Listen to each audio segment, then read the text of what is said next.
大家好，最近天氣乾燥，我唔單止皮膚同埋喉嚨乾啊，因為成日用手機電腦，連帶對眼呢都好乾澀，所以我最近煲多咗呢一個明目潤燥清肺茶，飲完好過滴眼藥水，順便又可以潤一潤喉嚨同埋肺。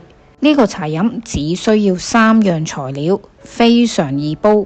如果你同我一樣係成日用手機嘅低頭族，一定唔可以錯過呢個茶飲啦。喺睇片之前呢，希望大家可以訂閱潮媽教主呢個頻道，同埋開啟埋個小鈴鐺，咁以後有新片呢，你就唔會錯過啦。呢啲就係所需要嘅材料。平時我煲明目茶最主要呢用到嘅材料就係胎菊同埋杞子，呢2樣材料都係有益眼嘅。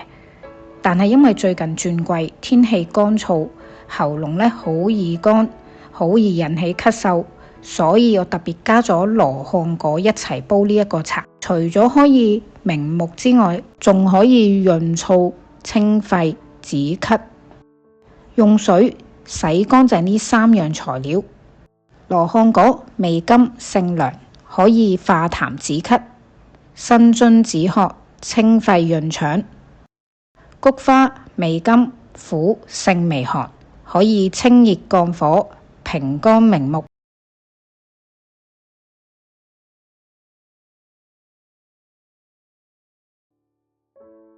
而杞子佢味甘性平，可以滋補肝腎、益精明目。洗晒呢3樣嘢之後，先將羅漢果同埋胎菊放入去養生壺度，可以將羅漢果殼搣一搣碎，將啲籽呢分一分開，咁樣更加容易出味。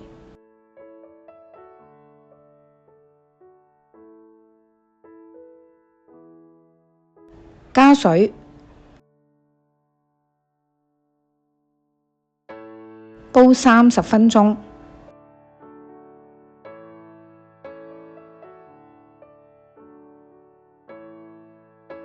30分鐘之後，可以加入杞子，再焗多佢5分鐘。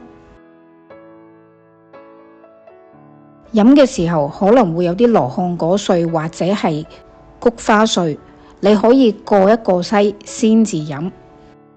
佢飲起嚟甜甜甘甘咁樣，可以明目養肝、清肺潤燥，最啱我哋呢啲手機低頭族喺乾燥嘅季節用嚟護眼潤喉嚨。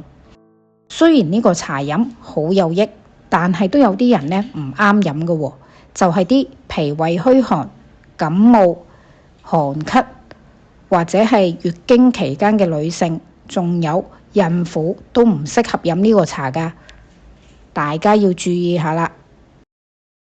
呢度仲有個詳細嘅食譜俾大家參考下。